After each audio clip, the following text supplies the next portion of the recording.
War of the Worlds. Book 1, The Coming of the Martians. Chapter 14. In London. My younger brother was in London when the Martians fell at Woking. He was a medical student working for an imminent examination, and he heard nothing of the arrival until Saturday morning. The morning papers on Saturday contained, in addition to lengthy special articles on the planet Mars, on life on the planet, and so forth, a brief and vaguely worded telegram, all the more striking for its brevity. The Martians, alarmed by the approach of a crowd, had killed a number of people with a quick-firing gun, so the story ran. The telegram concluded with the words, "Formidable as they seem to be, the Martians have not moved from the pit into which they have fallen, and indeed seem incapable of doing so. Probably this is due to the relative strength of the Earth's gravitational energy." On that last text their leader-writer expanded, very comfortingly. Of course, all the students in the crammer's biology class to which my brother went that day were intensely interested, but there were no signs of any unusual excitement in the streets. The afternoon papers puffed scraps of news under big headlines. They had nothing to tell beyond the movement of troops about the common and the burning of the pine woods between Woking and Weybridge until 8. Then the St. James Gazette, in an extra special edition, announced the bare fact of the interruption of telegraphic communication. This was thought to be due to the falling of the pine trees across the line. Nothing more of the fighting was known that night, the night of my drive to Leatherhead and back. My brother felt no anxiety about us, as he knew from the description of the papers that the cylinder was a good 2 miles from my house. He made up his mind to run down that night to me, in order, he says, to see the things before they were killed. He dispatched a telegram, which never reached me, about 4 o'clock, and spent the evening at a music hall. In London also, on Saturday night, there was a thunderstorm, and my brother reached Waterloo in a cab. On the platform from which the midnight train usually starts, he learned, after some waiting, that an accident prevented trains from reaching Woking that night. The nature of the accident he could not ascertain. Indeed, the railway authorities did not clearly know at the time. There was very little excitement in the station, as the officials, failing to realize that anything further than a breakdown between Byfleet and Woking Junction had occurred, were running the theatre trains which usually pass through Woking round by Virginia Water or Guildford. They were busy making the necessary arrangements to alter the route of the Southampton and Portsmouth Sunday League excursions. A nocturnal newspaper reporter, mistaking my brother for the traffic manager, to whom he bears a slight resemblance, waylaid and tried to interview him. Few people, excepting the railway officials, connected the breakdown with the Martians. I have read, in another account of these events, that on Sunday morning all London was electrified by the news from Woking. As a matter of fact, there was nothing to justify that very extravagant phrase. Plenty of Londoners did not hear of the Martians until the panic of Monday morning. Those who did took some time to realize that all that the hastily worded telegrams in the Sunday papers conveyed. The majority of people in London do not read Sunday papers. The habit of personal security, moreover, is so deeply fixed in a Londoner's mind, and startling intelligence so much a matter of course in these papers, that they could read without any personal tremors. About 7 o'clock last night, the Martians came out of the cylinder, and, moving about under an armor of metallic shields, have completely wrecked Woking Station and the adjacent houses, and massacred an entire battalion of the Cardigan Regiment. No details are known. Maxims have been absolutely useless against their armor. The field guns have been disabled by them. Flying hussars have been galloping into Chertsey. The Martians appear to be moving towards Chertsey or Windsor. Great anxiety prevails in West Surrey, and earthworks are being thrown up to check the advance Londonward. That was how the Sunday Sun put it, and a clever and remarkably prompt handbook article in the Referee compared the affair to a menagerie suddenly let loose in a village. No one in London knew positively of the nature of the armoured Martians, and there was still a fixed idea that these monsters must be sluggish, crawling, creeping painfully. Such expressions occurred in almost all the earlier reports. None of the telegrams could have been written by an eyewitness of their advance. The Sunday papers printed separate editions as further news came to hand, some even in default of it.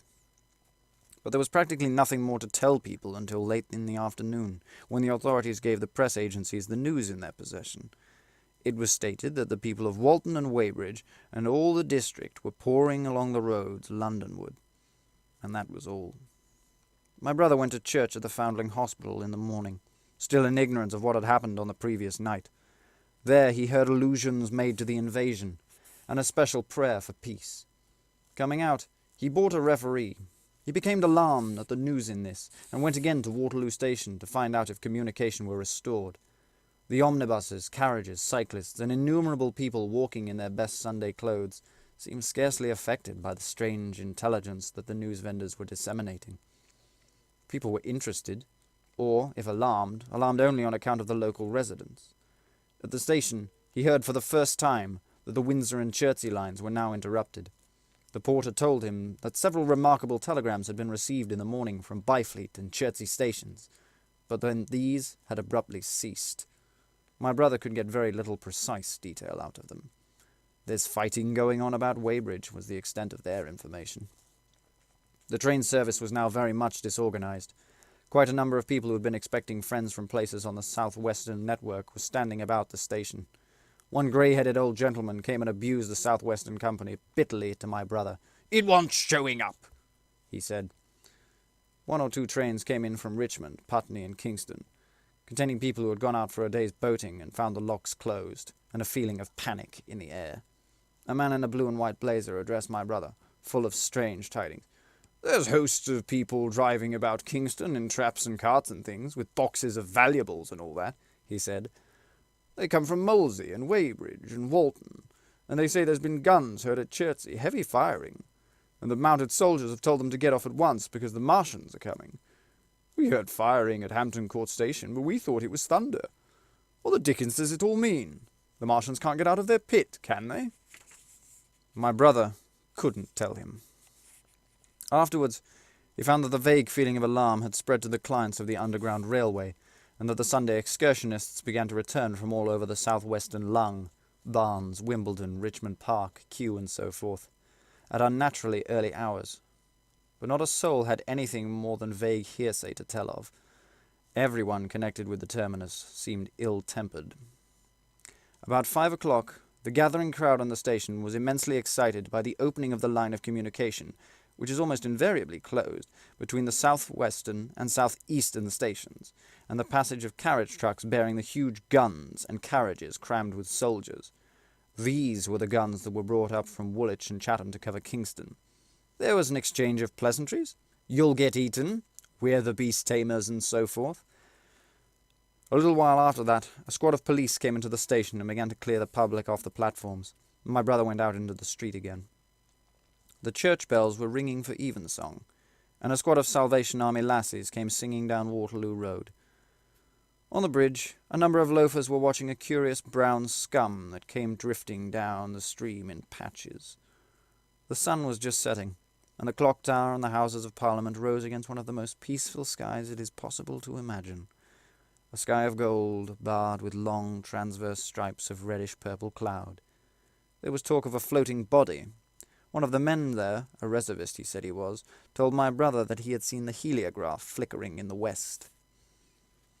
In Wellington Street, my brother met a couple of sturdy roughs who had just been rushed out of Fleet Street with still wet papers and staring placards. "Dreadful catastrophe!" they bawled to one down the other street of Wellington. "Fighting at Weybridge! Full description! Repulse of the Martians! London in danger!" He had to give a 3d for a copy of that paper. Then it was, and then only, that he realized something of the full power and terror of these monsters. He learned that they were not merely a handful of small, sluggish creatures, but they were minds swaying vast mechanical bodies, and that they could move swiftly and smite with such power that even the mightiest gun could not stand against them. They were described as vast, spider-like machines, nearly 100 feet high, capable of the speed of an express train, and able to shoot out a beam of intense heat. Mark's batteries, chiefly of field guns, had been planted in the country about Horsell Common, especially between Woking District and London. 5 of the machines had been seen, moving towards the Thames, and one, by happy chance, had been destroyed.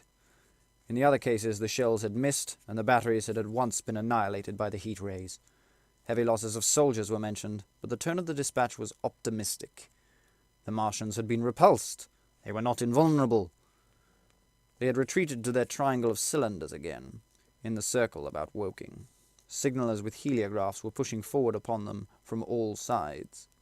Guns were in rapid transit from Windsor, Portsmouth, Aldershot, Woolwich, even from the north, among others, long wire guns of 95 tons from Woolwich. Altogether, 116 were in position or being hastily placed, chiefly covering London. Never before in England had there been such a vast or rapid concentration of military material. Any further cylinders that fell, it was hoped, could be destroyed at once by high explosives, which were being rapidly manufactured and distributed.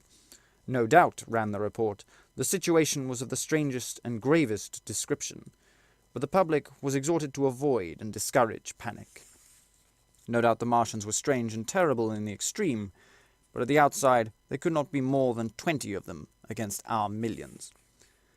The authorities had reason to suppose, from the size of the cylinders, that at the outside there could not be more than 5 in each cylinder, 15 altogether, and one at least was disposed of, perhaps more. The public would be fairly warned of the approach of danger, and elaborate measures were being taken for the protection of the people in the threatened southwestern suburbs. And so, with reiterated assurances of the safety of London and the ability of the authorities to cope with the difficulty, this quasi-proclamation closed. This was printed in enormous type on paper, so fresh that it was still wet, and that there would be no time to add a word of comment. It was curious, my brother said, to see how ruthlessly the usual contents of the paper had been hacked and taken out to give this place. All down Wellington Street people could be seen fluttering out the pink sheets and reading, and the Strand was suddenly noisy with the voices of an army of hawkers following their pioneers. Men came scrambling off buses to secure copies. Certainly this news excited people intensely, whatever their previous apathy. The shutters of a map shop in the Strand were being taken down, my brother said, and a man in his Sunday raiment, yellow-green clothes even, was visible inside the window, hastily fastening maps of Surrey to the glass. Going on along the Strand to Trafalgar Square, the paper in his hand, my brother saw some fugitives from the West Surrey. There was a man and his wife and 2 boys and some articles of furniture and a cart, such as a greengrocer's use. He was driving from the direction of Westminster Bridge, and close behind him came a hay wagon with 5 or 6 respectable-looking people in it, and some boxes and bundles. The faces of these people were haggard, and their entire appearance contrasted conspicuously with the Sabbath-best appearance of the people on the omnibuses. People in fashionable clothing peeped out of them from cabs. They stopped at the square, as if undecided which way to take, and finally turned eastward along the Strand. Some behind, in these, came a man in workaday clothes, riding one of those old-fashioned tricycles with a small front wheel. He was dirty and white in the face. My brother turned down towards Victoria and met a number of such people. He had a vague idea that he might see something of me. He noticed an unusual number of police regulating the traffic. Some of the refugees were exchanging news with people on the omnibuses. One was professing to have seen the Martians. Boilers on stilts, I tell you, striding among like men. Most of them were excited and animated by their strange experience. Beyond Victoria, the public houses were doing a lively trade with these arrivals. At all the street corners, groups of people were reading papers, talking excitedly, or staring at these unusual Sunday visitors. They seemed to increase as the night drew on, until at last the roads, my brother said, were like Epsom High Street on Derby Day. My brother addressed several of these fugitives, and got unsatisfactory answers from most. None of them could tell him any of the news of Woking, except one man, who assured him that Woking had been entirely destroyed on the previous night. "I come from Byfleet," he said. "Man on a bicycle came through the place in the early morning, ran from door to door warning us to come away. Then came soldiers. We went out for a look, and there were clouds of smoke to the south. Nothing but smoke, and not a soul coming that way. Then we heard the guns at Chertsey, and folks coming from Weybridge, so I've locked out my house and come on." At the time, there was a strong feeling in the streets that the authorities were to blame for their incapacity to dispose of these invaders without all this inconvenience. About 8 o'clock, a noise of heavy firing was distinctly audible over all of the south of London. My brother could not hear it for the traffic of the main thoroughfares, but by striking through the quiet back streets to the river, he was able to distinguish it quite plainly. He walked from Westminster to his apartments near Regent's Park about 2. He was now very anxious on my account, and disturbed at the evident magnitude of the trouble. His mind was inclined to run, even as mine had run on Saturday, on military details. He thought of all of those silent, expectant guns, and the suddenly nomadic countryside. He tried to imagine boilers on stilts 100 feet high. There were 1 or 2 cartloads of refugees passing along Oxford Street, and several along the Marylebone Road, but so slowly was this news spreading that Regent Street and Portland Place were full of their usual Sunday night promenaders. Albeit they talked in groups, and along the edge of Regent's Park there were many silent couples walking out together under the scattered gas lamps as there had ever been. The night was warm and still, and a little oppressive. The sound of guns continued intermittently, and after midnight there seemed to be a sheet of lightning in the south. He read and reread the paper, fearing the worst had happened to me. He was restless, and after supper prowled out again aimlessly. He returned, and tried in vain to divert his attention to his examination notes. He went to bed a little after midnight, and was awakened from lurid dreams in the small hours of Monday by the sound of door-knockers, feet running in the street, distant drumming, and a clamour of bells. Red reflections danced on the ceiling. For a moment he lay astonished, wondering whether the day had come, or the world had gone mad. Then he jumped out of bed and ran to the window.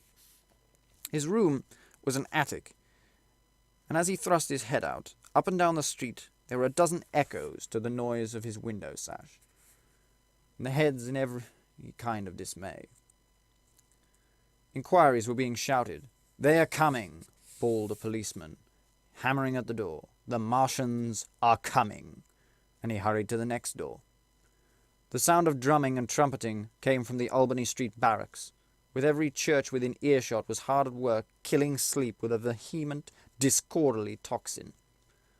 There was a noise of doors opening, and window after window in the houses opposite flashed from darkness to yellow illumination. Up the street came galloping a closed carriage, bursting abruptly into noise at the corner, rising to a clattering climax under the window, and dying away slowly in the distance.